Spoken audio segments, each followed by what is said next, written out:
రాష్ట్రంలో ప్రతి గ్రామంలో ఉపాధి వేడుకలను అంగరంగ వైభవంగా నిర్వహించాలని స్పీకర్ చింతకాయల అయ్యన్న పాత్రుడు సూచించారు. గతంలో ప్రతి గ్రామంలో ఉగాది పండుగను ఆనందంగా జరుపుకునేవారని, అయితే ఇటీవలే కాలంలో పండుగలు కనుమరుగవుతున్నట్లుగా గమనించాల్సిన అవసరం ఉందన్నారు. సాంప్రదాయ పద్ధతిలో ఉగాదిని నిర్వహించడం ద్వారా ఈ తరం పండుగ ప్రాముఖ్యతను అర్థం చేసుకునేలాగా చేయాలని ఆయన అభిప్రాయపడ్డారు. ప్రత్యేకంగా ఆంధ్రప్రదేశ్లోని 14,000 పంచాయతీల్లో ఉగాది వేడుకలను పార్టీలకు అతీతంగా నిర్వహించాలని ఆయన ఆకాంక్షించారు. పండుగ ఉత్సాహాన్ని తిరిగి తీసుకురావడం కోసం గ్రామాల్లో పంచాంగ శ్రావణం, ఉగాది పచ్చడి పంపిణీ, సాంప్రదాయ క్రీడలు, సాంస్కృతిక కార్యక్రమాలను ఏర్పాటు చేయాలని సూచించారు.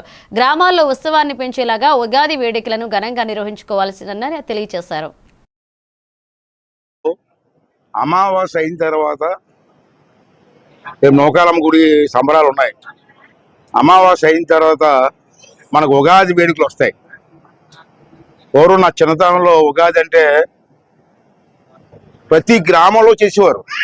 ఇప్పుడు రాను రాను అటువంటి పండగలన్నీ కరువైపోతున్నాయి. నేను ఏమన్నానంటే సంవత్సరానికి ఒకసారి ఉగాది.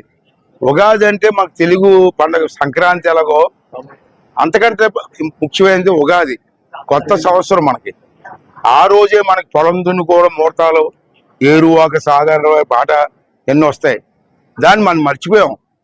మనం మర్చిపోవడం గురించి పిల్లలకు తెలియదు. పిల్లలు అడిగి, చిన్నపిల్లలు అడిగిన ఉగాది చెప్పలేరు. దానికి కారణం ఏంటంటే మనమే చేయట్లేదు. పెద్దలు చేస్తే పిల్లలకి అలవాటు అవుతుంది. అంచేత రేపు ఉగాది వస్తుంది. అమావాస్య తర్వాత ఉగాది వస్తుంది. నేను మీ ఛానల్ ద్వారా రాష్ట్రంలో, నేను స్పీకర్గా మాట్లాడుతున్నప్పుడు రాష్ట్రంలో ప్రజలందరినీ కోరేది ఏంటంటే, మనకు సుమారు 14,000 పంచాయతీలు ఉన్నాయి సుమారుగా రాష్ట్రంలో.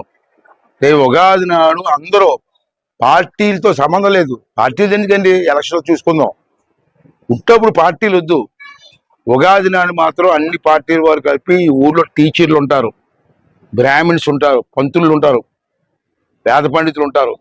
వాళ్ళందరూ ఆ రోజుని గుళ్ళో పంచాంగం పెట్టి ఒక అరగంట ఉగాది పూజ చేసి అందరికీ ఉగాది పచ్చడిస్తే ఆ సంవత్సరం అంతా శుభం ఉంటుంది. కానీ చాలా ఊర్లో ఉగాది చేయట్లే. అది మళ్ళీ తెలుగు వాళ్ళం కాబట్టి ఉగాది మనకు చాలా ఇంపార్టెంట్ పండుగ కాబట్టి ప్రతి రాష్ట్రం అంతా చేయాలని కోరుకుంటాను యాజ్ ఎ స్పీకర్గా. అలాగే నర్సీపట్నం నియోజకవర్గంలో మనకు ఉన్నటువంటి అన్ని గ్రామాల్లో 101